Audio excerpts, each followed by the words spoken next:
Hey guys, Ambience here. Today I'm going to be showing you how to beat the bottom shelf preset on the custom night of Five Nights at Freddy's sister location. Now, before we get into this guide, I'd like to thank you guys for 1.7k subscribers and give you an update on what's been going on recently. I haven't uploaded the guide in about a week, and I already talked about this on the Discord server, but I'll give you the short version here. Basically, I haven't really been busy, but I've definitely had a lot on my mind recently. From the future of the FNaF series to the development of FNAA to several collab projects, there's just been a lot for me to think about. I intend to start uploading more frequently soon. The 1020 guide is just around the corner, and I've recently gotten good at the challenges in FNAF 4 as well. I plan to start covering FNAF 6 in July after completely finishing the first 5 games. Thank you for your patience, and I look forward to being able to produce more content for you guys. Now, back to the guide. This preset primarily relies on sound cues and quick camera movements. As I've already covered the mechanics of the animatronics in depth in my previous guides, I'll only do a quick recap before moving on to the overall strategy. If you want to know more about how a specific character works, go to the playlist linked in the cards and find the guide for the first preset they appear in. You'll hear Bidybab talking to you throughout the night as she approaches through the vent. Completely disregard her voice lines as they're only meant to distract you. Listen carefully for the sound of Bidybab banging on the vent. Once you hear it, close the vent door as soon as possible and wait until you hear a tiny knock, then open the vent again.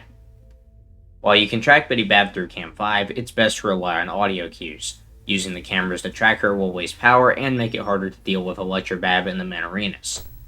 Electrobab will occasionally appear in either of the closets and drain your power faster than an unwanted guest on the couch. When you see a warning symbol appear next to your power indicator, quickly flip up the monitor and shock Electrobab. Trying to figure out whether Electrobab spawned in Cam 3 or 4 can waste time and power. Thankfully, there's an easy solution to this. When Funtime Freddy is active, Electrobab will always spawn in the closet opposite to his current location.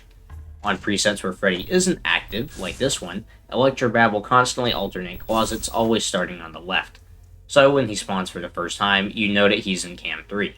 Then he'll spawn in Cam 4 next time, then back to Cam 3, and the pattern will continue. This allows you to shock him before even consciously registering him on the cameras. Lolbit's head will occasionally appear on one of the 3 monitors in front of you. Quickly type in LOL or use the keypad in the office to get it to go away. If Lolbit's head appears on all 3 monitors, you'll get a pop-up that starts speaking Minecraft enchantment table and prevents you from using the monitor or doors. If the monitor is currently up, it'll be forced down. You can still get Lolbit to disappear at this point by using the same methods as before. It isn't the end of the world if Lolbit attacks, but you'll want to prevent it if possible. There are 2 sets of Min Arenas which function independently. Min Arena 2 will sometimes appear upon lowering the monitor and will block your vision. Up to 5 of them can appear eventually, and there's no way to get them to leave. Thankfully, they don't block cameras, and there's still some spots that you can see. They won't be a big issue on this preset, as you don't need to see anything besides Lolbit. Be sure to use hotkeys to control the doors and monitor, as it's a lot easier. The other set of Min Arenas, our resident Twitter users, will steal your oxygen and completely waste it. When you see a warning sign appear next to your oxygen indicator, flip up the monitor and shock them in Cam 6.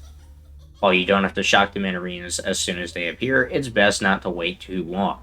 If the oxygen runs out, you won't die, but most of your vision will be dark and you won't be able to see much at all.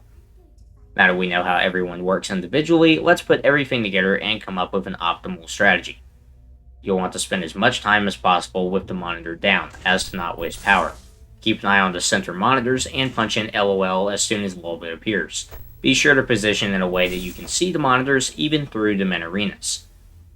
Whenever a warning indicator appears, raise the monitor and shock either Electrobab or the Min Arenas, whoever's causing the issue.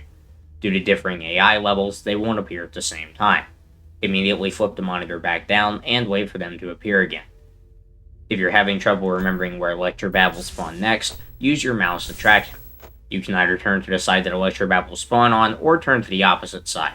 I recommend the latter, as that's what you'll have to do to track Freddy and Electrobab on 1020 mode.